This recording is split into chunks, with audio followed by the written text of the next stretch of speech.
बलराम गुस्से में पलटा और कैबिन से बाहर निकल गया। डिनर के बाद सभी अपने अपने घर निकल गए थे। अगले दिन अभय पूरे टाइम अपनी फैमिली के साथ रहा। मंडे को हमेशा की तरह उसके डैड जगदीश कपूर ने उसे उठाया और रेडी होकर अपनी कंपनी जाने के लिए निकल पड़ा। उसी वक्त धीरज के कैबिन में निशा उसके सामने गुस्से में खड़ी थी। मिस्टर राजपूत, आपके दोस्त अभय ने मेरे भाई पर हाथ उठाया है और मेरे दादाजी चाहते हैं कि अभय बत्रा हाउस आकर मेरे भाई से माफी मांगे। अच्छा, तुम्हारे आने का कोई फायदा नहीं है निशा। जाओ और जाकर अपने दादाजी से कह दो अभय माफी नहीं मांगेगा। धीरज ने निशा को इग्नोर करते हुए कहा, मेरे पास फालतू वक्त नहीं है, यू कैन लीव। निशा गुस्से में धीरज को घूरने लगी। जब धीरज ने देखा कि निशा उसे घूर रही है तो उसने डेस्क पर रखी फाइल उठाई और चेयर से उठते हुए कहा, तुम्हें यहीं रुकना है तो यहीं रहो, मेरी एक इंपॉर्टेंट मीटिंग है। यह कहते हुए वो कैबिन से बाहर आ गया।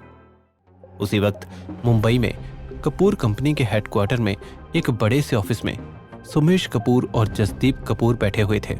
जसदीप ने परेशान होकर कहा, 10 बजने वाले हैं और वो राघव अभी तक नहीं आया।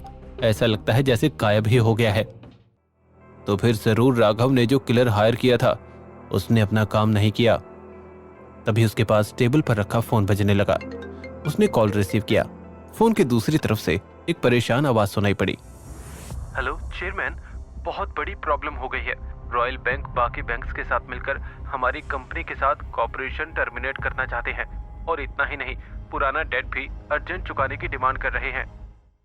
तुम अभी रॉयल बैंक कॉल करके उनसे बात करो कि क्या प्रॉब्लम है। मैं अभी एक अर्जेंट मीटिंग बुलाता हूँ।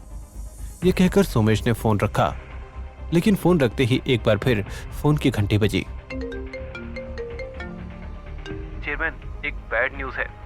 दूसरी कंपनीज जो इम्पोर्टेंट प्रोजेक्ट में हमारे साथ compete कर रही थी, उन्होंने अचानक ही प्राइस बढ़ा दिए हैं और clothing industry and jewellery industry ने हमारे प्राइसेस से कम प्राइसेस में सेलिंग शुरू कर दी है। सर, ऐसा लग रहा है ये सब मिलकर प्राइस वॉर स्टार्ट कर रहे हैं। ये सुनकर सुमेश की हालत खराब हो गई। फोन रखते ही एक के बाद एक फोन की घंटी बजने लगी।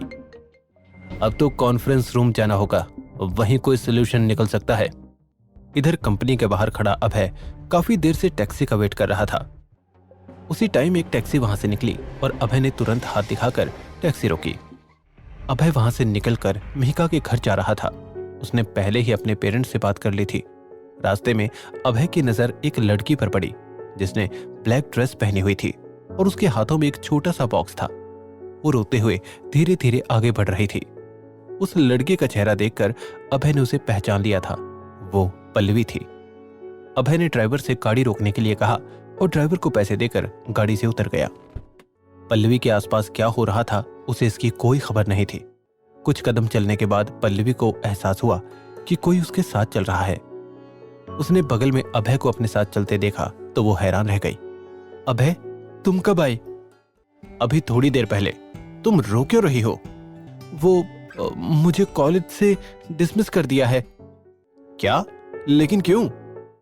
अविनाश की वजह से। वो बार बार मुझे पैचअप करने के लिए कह रहा था, लेकिन मैंने मना कर दिया।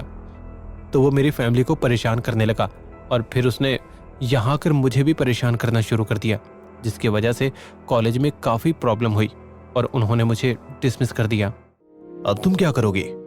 पता नहीं अभय, अब तो बहुत देर हो चुकी है। मैं भले ही उससे रिश्ता तोड़ चुकी हूँ, लेकिन मेरे घर वाले बार बार पैचअप करने के लिए मुझे फोर्स कर रहे हैं। अविनाश के लोग मुझे बार बार परेशान करने आ जाते हैं। पल्लवी की बेबसी देखकर अभय को बहुत बुरा फील हो रहा था। अभय, क्या तुम मुझे घर तक ड्रॉप कर सकते हो? वो अविनाश या उसके आदमी मुझे रोज रास्ते में रोकते हैं। हाँ चलो, मैं साथ चलता हूँ। अभय और पल्लवी वॉक करते हुए पल्लवी के घर की तरफ चलने लगे।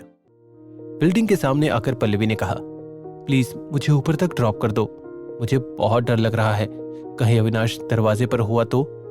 अभय ने हाँ में सर हिलाया और पल्लवी के फ्लैट की तरफ चलने लगा। वहां पल्लवी के फ्लैट के सामने अविनाश और उसके कुछ आदमी चेयर पर बैठे बात कर रहे थे।